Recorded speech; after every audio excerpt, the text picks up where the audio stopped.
mati, tidak ada perputaran itu. Tapi filosofi Hindu itu berdasarkan karma.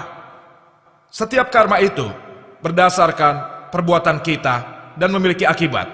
Jadi berdasarkan ahli filosofi Hindu menciptakan filosofi, bahkan mungkin hidup sebelumnya.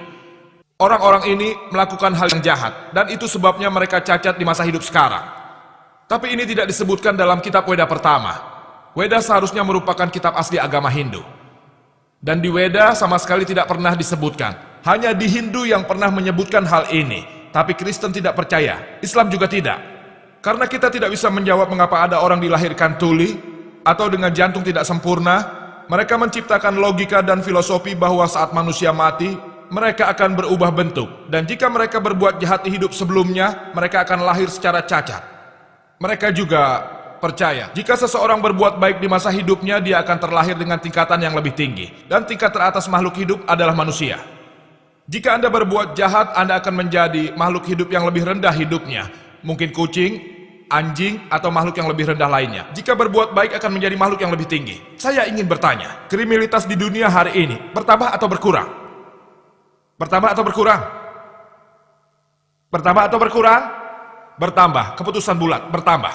Populasi orang di dunia saat ini bertambah atau berkurang? Bertambah. Jika saya setuju logika ini, perbuatan jahat membuat makhluk jadi lebih rendah, maka populasi dunia seharusnya berkurang.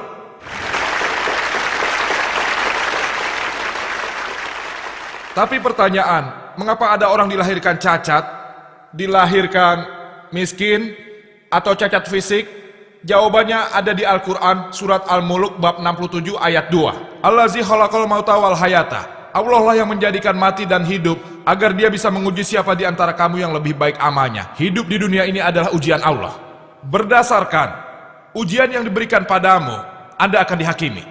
Allah Maha Besar menghakimi tiap orang dengan cara yang berbeda. Saat kita sedang ujian, setiap tahun soal-soal ujian itu berbeda. Jika soalnya sama, mana ujiannya? Soal terus berubah. Sama seperti Allah Subhanahu wa Ta'ala menguji orang yang berbeda dengan cara yang berbeda. Jika kau diberi kekayaan, maka ajaran Islam berkata kau harus menyumbangkan 2,5% dari kekayaanmu. Itu disebut zakat. Orang miskin tidak perlu memberi zakat, dia harus menerima ratusan zakat. Kalian tahu orang kaya, Allah memang tidak pernah berkata bahwa orang kaya itu tidak akan mungkin masuk surga. Tapi Allah berfirman, akan sulit bagi orang kaya untuk masuk surga. Jika kita pelajari, tergantung dari ujian yang diberikan Allah padamu, kau akan dihakimi sesuai dengan ujianmu. Kalau kau kaya, berikan sumbangan. Kalau kau miskin, ya tidak perlu menyumbang. Ada orang yang dilahirkan dengan jantung tidak sempurna, ataupun cacat. Anda bertanya, apa salah anak kecil itu? Apa dosa dia? Tapi kami dalam Islam percaya bahwa tiap anak yang baru lahir itu polos dan tidak berdosa, tidak bersalah. Tapi saat ia lahir mungkin seperti difirmankan di Al-Quran, kekayaan, anak-anakmu, istrimu adalah ujian bagimu. Mungkin anak itu ujian bagi orang tuanya. Allah mungkin ingin menguji orang tuanya, karena mungkin orang tuanya sangat percaya pada Allah. Jadi Allah ingin menguji mereka dengan ujian yang lebih sulit. Jadi dilahirkanlah anaknya, anak yang cacat. Tuhan mungkin ingin menguji, apakah kau beriman pada Allah atau tidak. Semakin sulit ujiannya, akan semakin besar pula pahalanya. Contohnya bisa Anda lihat dalam, misalnya, Anda ingin lulus S1. Ujiannya mudah, tapi untuk lulus S2 akan lebih sulit. Saat Anda lulus S2, Anda mungkin akan mendapat gelar doktor di depan namamu. Gelar doktor itu pasti akan lebih sulit. Ujiannya sulit, tapi saat lulus, Anda bergelar doktor. Tentu lebih membanggakan. Jadi semakin sulit ujiannya, semakin besar pula pahalanya karena Allah menguji orang secara berbeda. Hanya karena seorang itu cacat, bukan berarti dia melakukan dosa di kehidupan sebelumnya. Dia tidak bersalah. Anak yang cacat mungkin ujian bagi orang tuanya, mungkin ujian bagi dirinya sendiri. Mungkin Tuhan ingin menguji dia apakah dia percaya pada Sang Pencipta atau tidak. Itulah sebabnya Tuhan menciptakan orang miskin, terlahir kaya, terlahir sehat, terlahir cacat. Semua tergantung pada ujian yang diberikannya padamu. Kau tahu saat lomba lari 100 meter, ada yang diberi halangan. Mereka mulai dari angka 15 meter. Karena orang itu cacat, mungkin untuk membuat perlombaan itu adil, dia mendapat tempat 15 meter di depan. Jika Allah mengambil sesuatu dari seseorang, ujian yang Allah berikan akan sesuai dengannya. Jika soal ujiannya sulit, maka guru akan memeriksa soal-soal itu dengan lebih santai.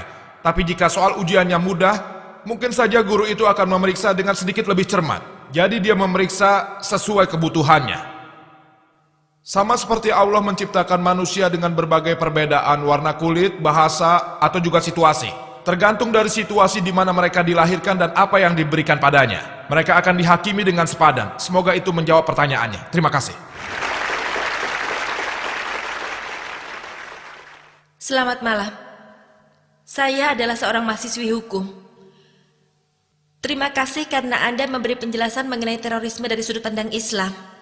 Pertanyaan saya, menurut Anda apa alasan peningkatan dari organisasi teroris yang kebanyakan dari Islam dan mereka berjuang atas nama Islam? Bukankah Anda berkata Islam memberi peraturan mengenai larangan menyakiti wanita, anak-anak, dan orang lanjut usia? Tapi kejadian bom itu banyak membunuh anak-anak dan wanita. Menurut Anda apa alasannya? Terima kasih.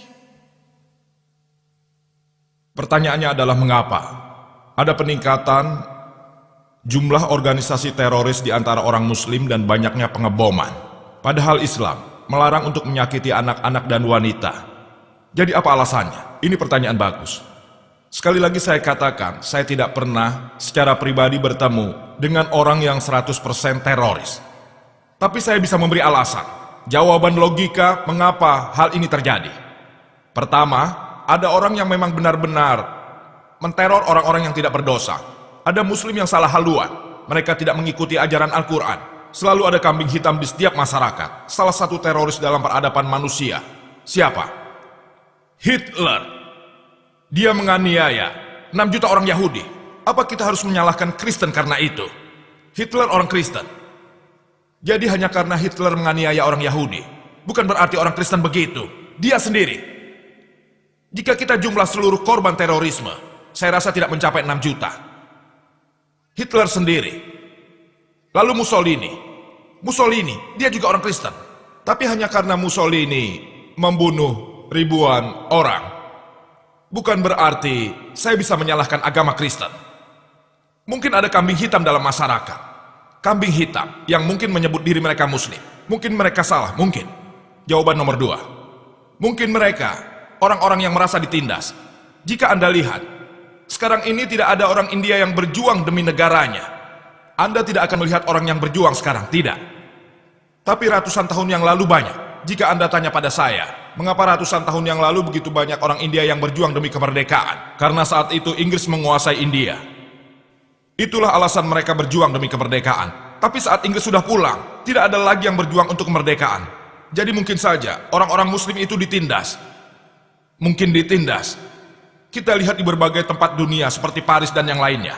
Jika kita mau melihat sedikit sejarah mereka, kita akan dapat lihat bahwa mereka pernah juga ditindas. Jika tidak ada yang dapat membantu mereka, mereka akan kehabisan kekuatan. Seperti contoh yang diberikan dalam Alkitab Daud dan Goliat. Sebuah batu sudah cukup. Siapa yang patut disalahkan? Kita.